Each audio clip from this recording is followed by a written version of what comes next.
It's 2023. Numerologists will say it's a 7-year, the year of the hermit, the year of the loner, of introspective energy. Astrologists will say we have brought in and ushered in the age of Aquarius. And alarmists will say, we're just as fucked as last year. Statistically speaking, this is the bluest time of the year. And you think, well, that's a good start. We're only 3 weeks in. Ever thought to yourself why it will be recorded as the bluest time of the year when we've just had all those festivities, Christmas time, Hanukkah, Yule, Saturnalia, however you celebrate?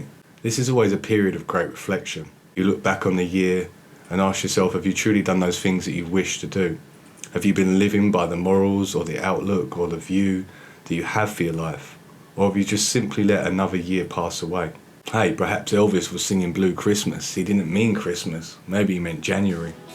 I'll be alright when the clock strikes midnight, but I'll have a blue January. Surely we should come back with a revitalised, a reviewed approach to our lives. And these new 365 days and 52 weeks is a chance for us to address those things we haven't been looking at, that we've been ignoring, where we've buried our head in the sand and we get a symbolic look on that calendar to start all over again. Well, in reality, most of us have made goals, ushering in the new year in boozy circumstances, where we tell ourselves that we're going to lose weight, tone up, travel more, get a new job. And all these cliches are set with the understanding that they won't last very long. In fact, it's almost a joke to ask someone, what's your New Year's resolution? Because probably by this time, whatever you set have probably already crashed and burned. And this is a time of year where marketers rub their hands. They rub their hands because they know of that reflection and that blue time. There's gym companies now rubbing their hands together, knowing that there's going to be people turning up who want to lose weight and tone up. Favourite D-list celebrity trying to stay relevant is going to make a new workout, a new diet plan that's going to see you jumping around your front room like an absolute idiot for about 3 weeks, capitalising on that period of reflection. But we know that what we've set for ourselves doesn't really inspire us. It's just something we feel we have to do. We set goals that don't really speak to us on any level other than it sounds good when you're saying it to the people at the photocopier or friends or family, and then give ourselves this kind of shrug of the shoulders like, well, I'm sure the person next door hasn't kept up with their fucking New Year's resolutions. Why the hell should I? I shouldn't feel bad about it. At least I'm paying £30 for the gym, right? At least I bought those new trainers for next year or the year after. If you're going to set goals this year, I'd encourage you to set goals where you set yourself up to win. Create statements as goals, as opposed to an idea. Lose weight and tone up is the most cliche thing I've ever heard in the many years I've been working in the health and fitness industry. It means nothing. And people set this goal. Does it really speak to them on any other level beyond just sounding good? Maybe when you're looking to make a resolution, to go deep in yourself for introspection, to go inwards, you learn to set a goal that speaks to you on that level too. And hopefully if you've been doing that reviewing over the winter months, you're now excited about what this year will bring.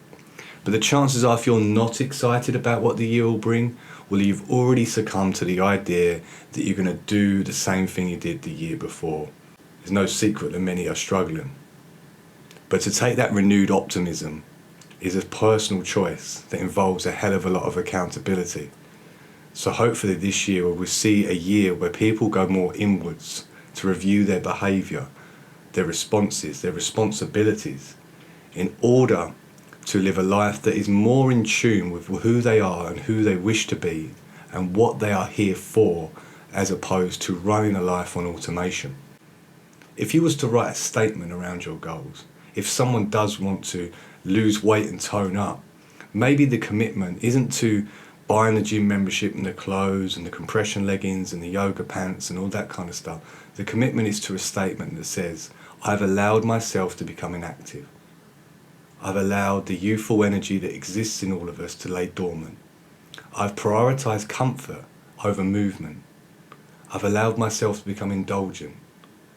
And this year I'm going to see that I commit to as much movement as I can, no matter how big or small.